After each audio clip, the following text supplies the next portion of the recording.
Hey, and welcome to my trigger-proof transmission. Please make sure you subscribe to this channel by smashing that subscribe button. And if you wait until the end, I will show you how to get access to my masterclass or workshop called Should I Stay or Go?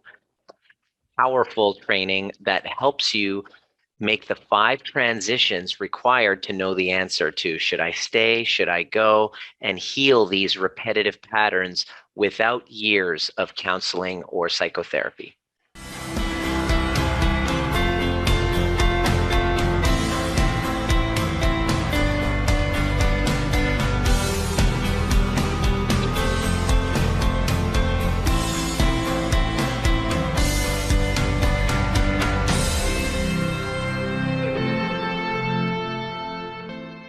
Hey, beautiful community. Hello, hello. Just checking in tonight for tonight's trigger-proof transmission here in beautiful Vancouver, British Columbia. If you're tuning in on replay, please hashtag replay and tell me your 3 biggest takeaways for tonight, because tonight's going to be a spicy one. Hey, Jack, what's up, buddy? Just want to make sure that you can hear me okay. Tonight is going to be a spicy one. It comes, as always, with each of my trigger-proof transmissions. It comes with a trigger warning. Not doing it on purpose. Well, maybe, to be honest, maybe a little bit I'm doing it on purpose, because most of the world, as you'll notice, is heavily triggered right now, and we're trying to avoid them.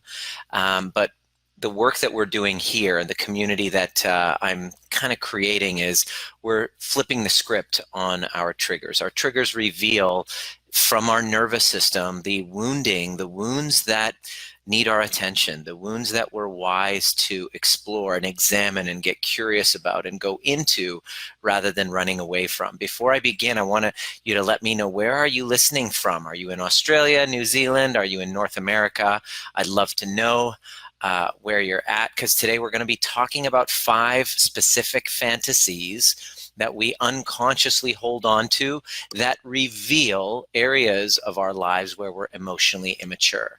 Let me know if you can hear me, if the sound is working okay. I'd love to get a little bit of just give me a shout out. Let me know if this thing is working. If not, then I'll have to start this thing again. But I really don't want to go 20 minutes and then all of a sudden this thing wasn't working. So let me know if you can hear me okay. And then I'm going to, yes, it's good. Thank you, Maureen. All right.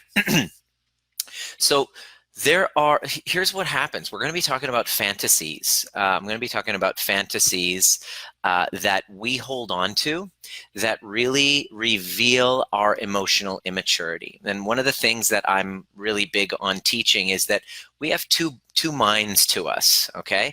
We have our adult mind, our neocortex, and we have our child mind. Some call it the wounded inner child, the younger self, whatever you want to call it.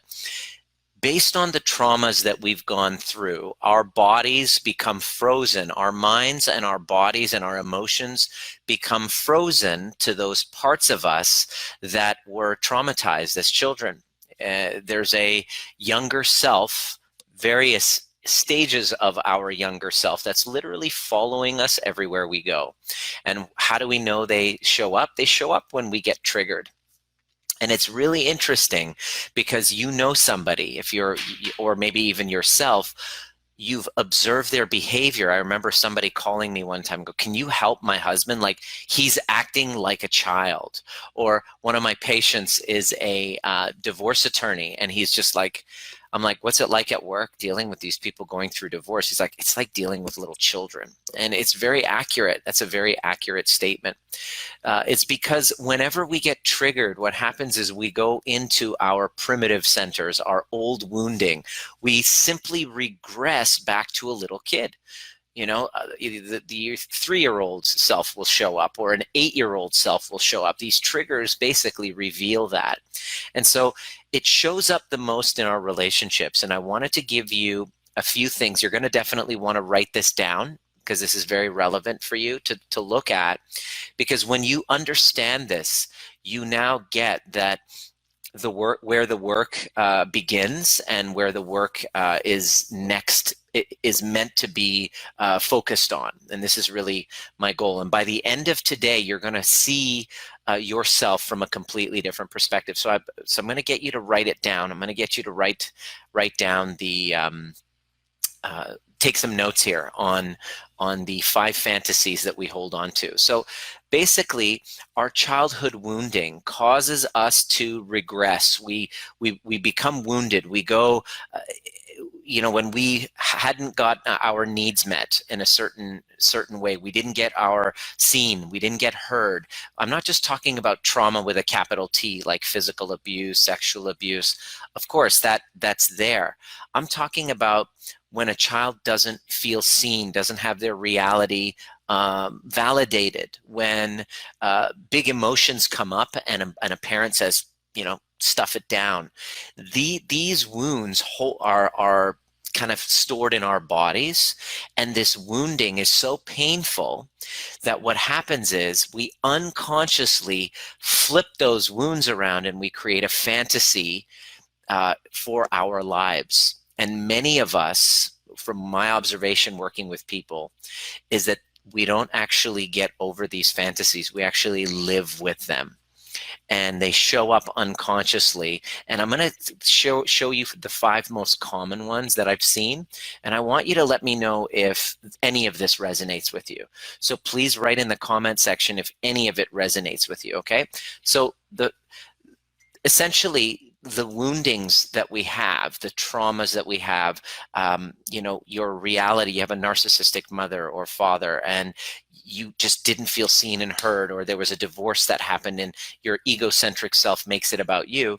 What ends up happening is you start to act out in different ways, and you develop a sense of low self-worth, a distorted body image. There's this fear of criticism that happens, fear of change, and a very big fear of abandonment. And this is characteristic of our childhood wounding. We have fear of criticism, fear of change, like want to do good, want to be right, you're terrified of getting it wrong. So these wounds create fantasies. Now, let me know if any of these 5 fantasies resonate with you. So number 1 fantasy, and please, if you're kind of listening in, I'd love for you to write it out in the comment section so that we could kind of see any of these that resonate with you. Fantasy number 1 that reveals our emotional immaturity, and this is the one, is I can get my mom and dad to love me the way I've always wanted. That's fantasy number 1. I can somehow get my mom and dad to love me the way I've always wanted. To this day, I still catch myself having that. It's like, even during Mother's Day, having a conversation with my mother, I remember trying to say something, and then all of a sudden the familiar, nope, it didn't happen that way, like kind of like a gaslighting, nope, your reality wasn't valid. It's kind of going into defensive. Immediately, I caught myself having the fantasy of, I even catch it sometimes. Let me know if you can relate, that I can get my mom and dad to love me and see me the way that I've always wanted. That's fantasy number 1. And when we don't heal that fantasy, we don't heal that wound, we still are constantly looking for mom, and we constantly butt heads with mom, okay, or dad. We constantly do, because there's that little child within us that just wants to be seen the way we wanted.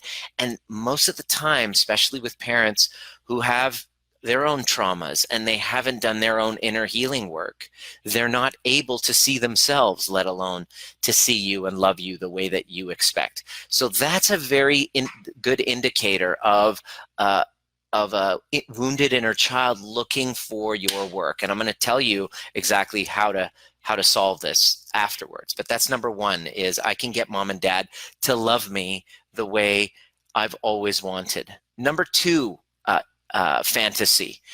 Fantasy number 2 is I can change him or her. Fantasy number 2 is I can change him or her. And that goes along with that that wounded part of us, that wanted mom and dad's approval, that wanted to be seen by mom and dad, or dad, will then get into relationships with very similar wounding patterns as our mother or father. They will trigger us, and we will still live in the fantasy unconsciously that I'll fix them. I'll change them. Let me know if that resonates with you. If you can resonate with that one, I can fix him. I can change him. Number 3, okay, is my partner will rescue me and make me feel worthy. Fantasy number 3.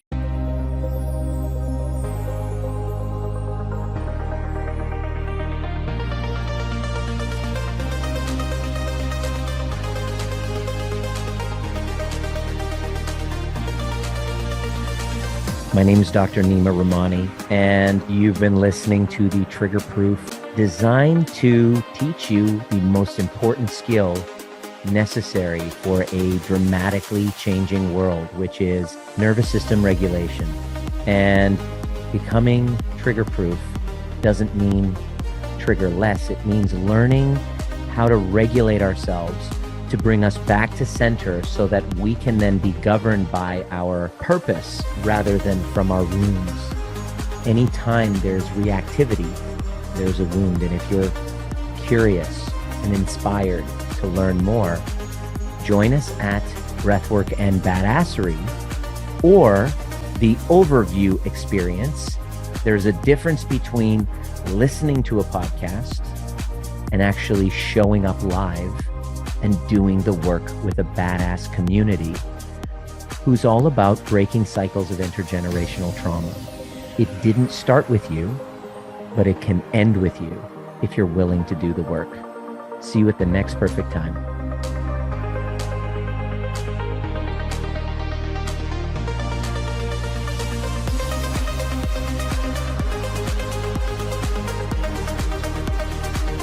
My partner will rescue me and make me feel worthy. And then what happens? We get into this relationship and it's all hot and heavy in the first few months.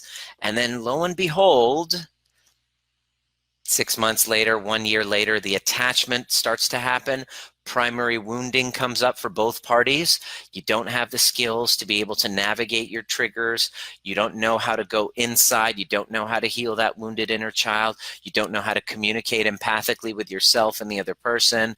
Lo and behold, they didn't really rescue you and make you feel worthy the way that you had expected. Wrong person. Let's leave this relationship, or just complain endlessly until they're like, I'm done, because that's their part of their wounding too. And then you go and meet somebody else and the same damn pattern with a different haircut. That's basically what'll happen. So that's number 3, is my partner will rescue me and make me feel worthy. Okay. So fantasy number 4. Fantasy number 4 that reveals our emotional immaturity is, here's a big one I see consistently with the clients that we work with in our program right away. Boom. It's like within the first couple of weeks of working with our clients, we get people to kind of like identify and start to audit their thoughts and their thinking. And it will blow your mind. Well, probably won't. You'll probably see yourself in this, is that how horrible and miserable we are with ourselves, how much we beat ourselves up. Oh, I did that wrong. Oh, I got that wrong. Oh, I didn't do my morning rituals. Oh my gosh, I screwed up there. Oh, I'm just not getting it right. I'm just such a failure, right? And here's the fantasy. This comes from a wounding, is that if I judge and criticize myself, then I can finally get myself to behave differently. If I judge and criticize myself, here's the fantasy. If I can just keep judging and criticizing myself, then I can finally get myself to behave and act differently. That's the fantasy. Is like, so what happens is when we don't really integrate this, we're consistently nonstop beating ourselves up and thinking that we're doing ourselves a service. We think that we can beat ourselves up and that'll be very motivating. It works completely opposite. This is a sign that you're wounded inner child, there's a wound there that hasn't yet been integrated. Because when you do, you make mistakes, but you don't start screaming at yourself. This usually comes from a wounding. Let me give you an example where you make a mistake, you spill a drink on the floor, and all of a sudden your mother turns to you or your father turns to you because of their reactivity. Why did you do that? And all of a sudden, boom, this 3-year-old, 4-year-old self feels ashamed, feels unworthy. And boom, that becomes the way you treat yourself. You start to parent yourself the way you're parented. And so you're constantly beating yourself up. I remember I would show up late for things and my dad would be super duper reactive. He would raise his voice. And so every time, even if I were to get a flat tire, I started noticing this with myself. I'm driving and I'll get a flat tire and I'll start to really be critical of myself. I'll start to be like, you're such an idiot. And I'm like, wait a second. When I started doing the deep inner work like this, I started looking at myself going, wait, why? Like the tire was flat, and like, why does that have anything to do with me? And it wasn't until I really did that deep inner work and I saw that the criticism that I would have from my mother and father when things would go wrong like that wasn't about my stupidity. It wasn't about my unworthiness. It was based on their self-criticism, their judgment. This is why this is so important, because if you don't heal this, you will pass this on to your children unequivocally. And it's not because you're a terrible parent, it's because it's unconscious. You're so hypercritical of yourself. You're beating yourself up so much that when your child makes a simple error, simple mistake, you make it about you. You turn around and you start going hard on them, and boom, the trauma, the invalidation of self, the self-abandonment gets passed down. Completely unbeknownst to you. You didn't even know that you did it. You didn't even know that it was done to you, but it's all stuck in your body. It's just there. It's stuck in your body. This is a sign when you're so hard on yourself. It's a sign that you have some deep inner work healing to do. And that work is with the younger part of yourself that you abandoned. Because the fantasy is, if I judge and criticize myself, then I can finally get myself to behave properly. God, I'm such an idiot. God, I'm stupid. God, I'm that. Like this is happening nonstop. And when we start working with our clients and we do our inner child meditation and breath work and all of that stuff, people are like, this is weird talking to myself. And then my answer to them is always the same. Yes, it feels weird to talk to myself. I remember first time I did it, looking in the mirror, talking, differently to myself, having a new narrative. And then I realized how much throughout a day I'm already talking shit to myself. How much in my day I'm already being an asshole to myself. So for me to just turn that script around and be more compassionate towards myself.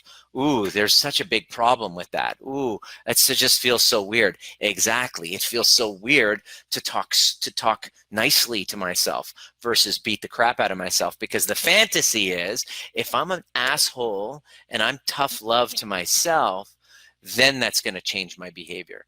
The exact opposite is true. That's fantasy number 4. If you're just jumping on, I really do recommend you go back and watch some of these fantasies. Like, they're really important. Number 5, fantasy number 5 that reveals my emotional immaturity is if I judge and criticize someone else, my partner, my ex, my kid, then I can get them to behave differently.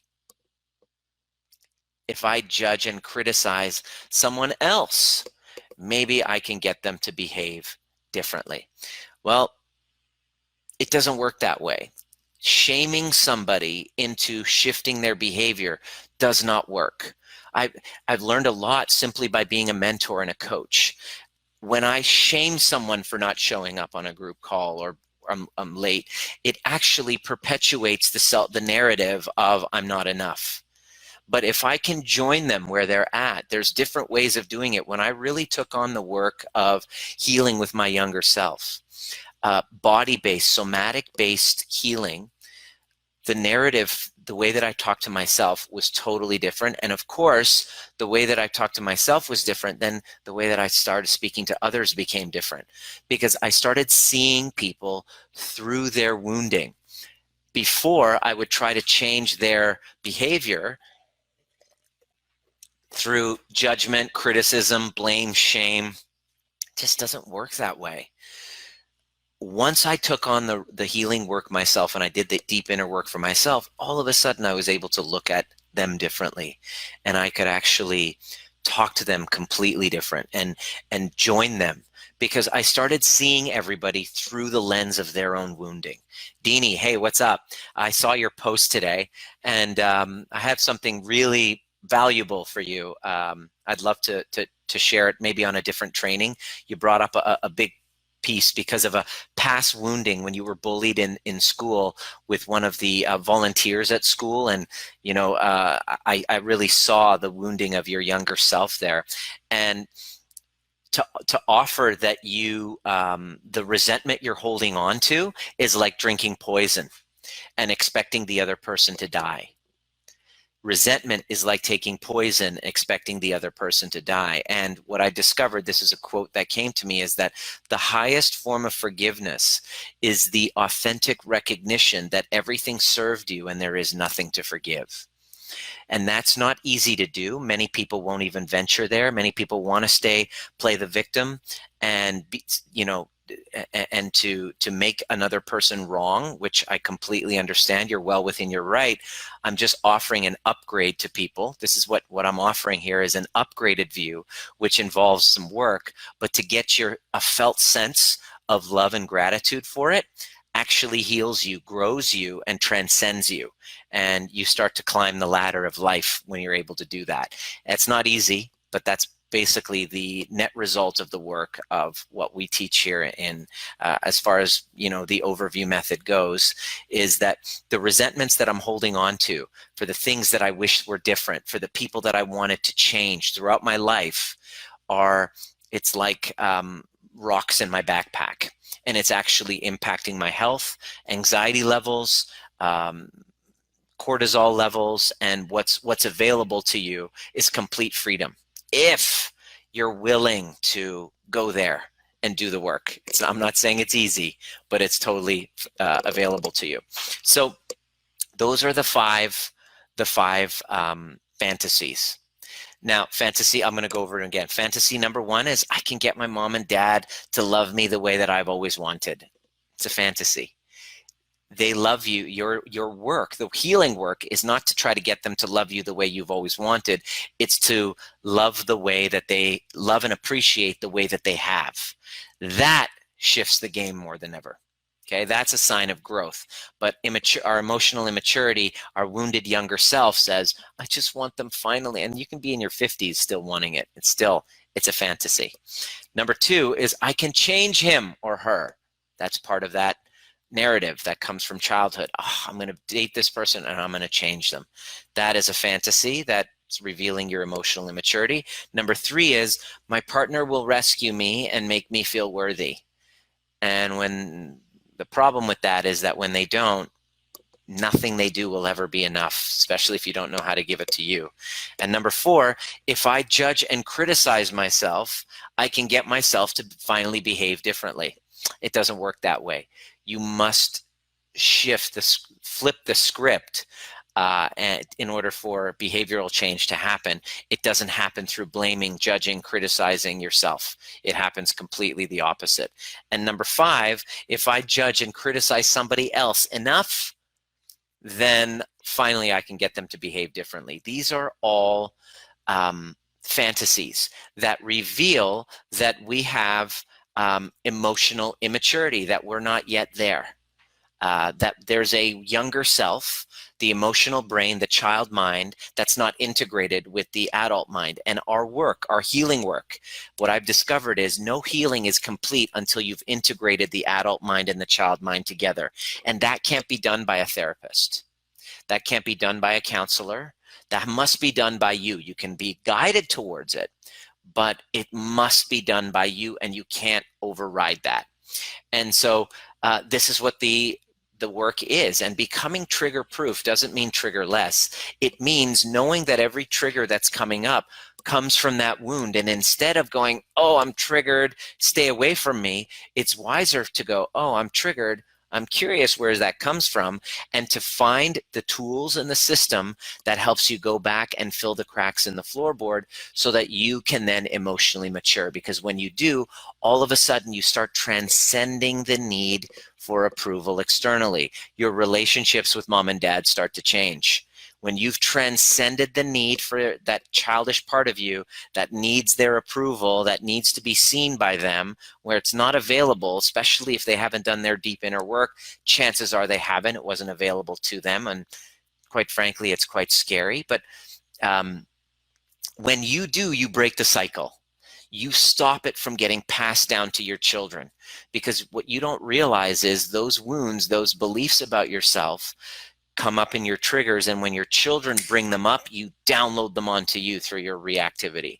And so the ultimate why behind why I do what I do is I stand for healed families. If I didn't do this, I wouldn't be able to have a relationship with my parents. I would still be wanting them to finally see me and hear me, even in my fucking 40s. It doesn't matter how old you are, the Persian or the Greek or Asian or whatever, they got this, like, this is a big thing for us. We badly want it. And the thing is it's not available from the way that we expect it. But when you start to shift your perspective and heal your wounds, immediately you start, what we notice, our clients have had a completely different relationship with their family. One amazing example is a Greek gal who was like, look, my mom is a part of my life. I have a son, but I'm beautiful family. I have a mom and dad, but I just can't handle my mom. She triggers the shit out of me. I can't get rid of her out of my life. And this is around September, October. And so when I got on a call with her, I said, all right, so what does it look like? What does it look like a successful outcome, doing the work? What would it look like? Paint the picture for me. She said, I want to be able to go for Christmas, and I want to be able to hang out with my mom for Christmas and just not want to tear my hair out. And lo and behold, she went back and emotionally matured. How do we emotionally mature? We go from the child mind, the emotional brain, and the adult brain. We integrate them together by getting a felt sense, body-based connection. And it's weird. It sounds weird. It was totally strange being a DeMartini facilitator to start to do this work, because I'm always in my head, this involves you going into the body and healing it, because this isn't a cognitive process. A lot of the old traumas that you had growing up happened probably before you even had language, before you were even verbal. This is pre-verbal. So what that means is, like, you don't even know it's there. It's kind of like if I was in the room and I heard my father raise his voice and scream my name, I literally would feel my body just tense up. And that's not a cognitive process. I didn't think, oh, that's scary. No, my body naturally will go into that. That's trauma in the body. Okay, and it's very common, and if we don't heal it, it gets passed down unconsciously, not because you're a bad father. Hey, Susan, not because you're a bad father, it's because you basically, like, it's traumatized in the body. It's there. So that's basically what I'm here to help transform, because if you take on the work, then you break the cycle for future generations. The reason why I'm really interested in this is because I'm about to have a baby in October. During COVID time, I know that my connection with my wife right now, the connection that I have, not just now when my baby's an embryo or a fetus, but throughout childhood, the connection that I have, that your parents have together, create a sense, if it's a deep connection, it creates a sense of safety for the child, and it lowers their chances of anxiety, chronic illness.